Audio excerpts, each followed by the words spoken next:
దీని అమ్మ మార్క్స్ మేము 9th క్లాస్ 6th క్లాస్కి వచ్చిన మార్క్స్ వస్తే రేపు నా పరిస్థితి ఏంటంటావు? 10th లో ఎట్లా పాస్ అయ్యి ఎట్లా పడుతున్నావు? మా ఎగిరిద్ది అనుకున్నాడు. రేపు నన్ను బతకనిస్తారో బతకనియడో నా పరిస్థితి ఏంటో నాకు అర్థం కావట్లేదు. ఎట్లా చదవాలో ఏంటో. ఈ స్కూల్స్కి ఏమో రెగ్యులర్గా పోతున్నాం, ట్యూషన్స్కి రెగ్యులర్గా పోతున్నాం, ఫీజులు కడుతున్నాము.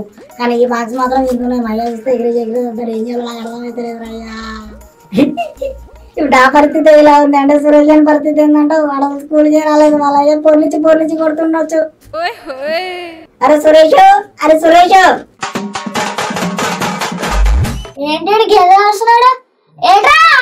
ఏంట్రా మంచి హుషారు 9th క్లాస్ పాస్ అయిపోయావా? అలా వెళ్ళరా? మేము రెగ్యులర్ స్కూల్ కి వెళ్ళినా కూడా మా వల్ల కాలేదు. నీ వల్ల ఎలా అయింది?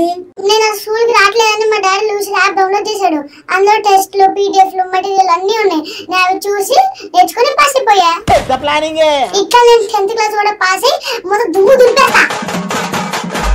అయితే ఇంకేంట్రా, నేను కూడా లూసి స్టడీ యాప్ డౌన్లోడ్ చేసుకుని 10th క్లాస్ లో టాపర్ అవుతాను, మంచిగా చదువుకుంటాను. ఇప్పటి నుంచే ప్రిపేర్ అవుతా నేను.